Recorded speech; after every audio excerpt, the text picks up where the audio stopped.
इस क्वेश्चन में कहा गया है if the length of focal chord of the parabola y square equal to 12x is 15 and if the distance of the focal chord from origin is p then 10 p square is equal to you have to find the correct choice. Question का मतलब है कि एक focal cord है जिसकी length 15 है, उस cord का ओरिजिन से डिस्टेंस यदि p है तो हमने 10 p स्क्वायर की वैल्यू निकालनी है। वैसे क्वेश्चन पैराबोला के ऊपर पैरामेट्रिक कोऑर्डिनेट्स सपोज करके किया जा सकता है, लेकिन वो बहुत लेंथी पड़ेगा। For doing the question by proper way आपको एक फॉर्मूला पता होना चाहिए and the formula says that कि यदि कोई पैराबोला है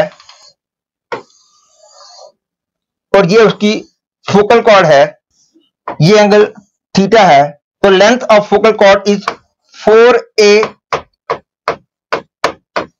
cosec स्क्वायर थीटा। और इस केस में फोकल कॉर्ड की लेंथ 15 है और 4a की वैल्यू 12 है।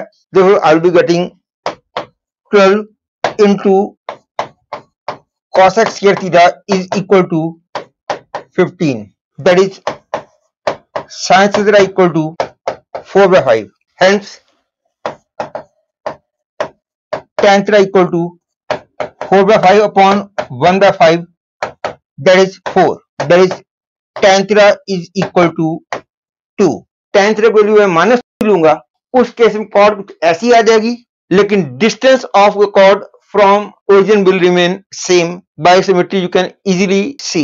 और tan थीटा की वैल्यू 2 आ गई और 4a की वैल्यू क्योंकि 12 है तो वाला पॉइंट हो गया 30। Therefore equation of chord becomes y minus 0 is equal to 2 into x minus 3, that is 2x minus y minus 6 equal to 0 is the equation of focal cord. और ओरिजिन से इसका डिस्टेंस निकालना बिल्कुल भी मुश्किल नहीं है।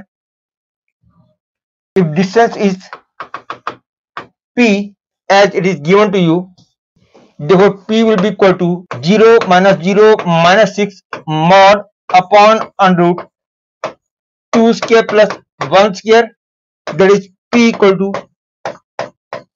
6 by root 5, that is p square equal to 36 by 5, that is 10 p square equal to 72. Hence I can say third choice is the correct choice.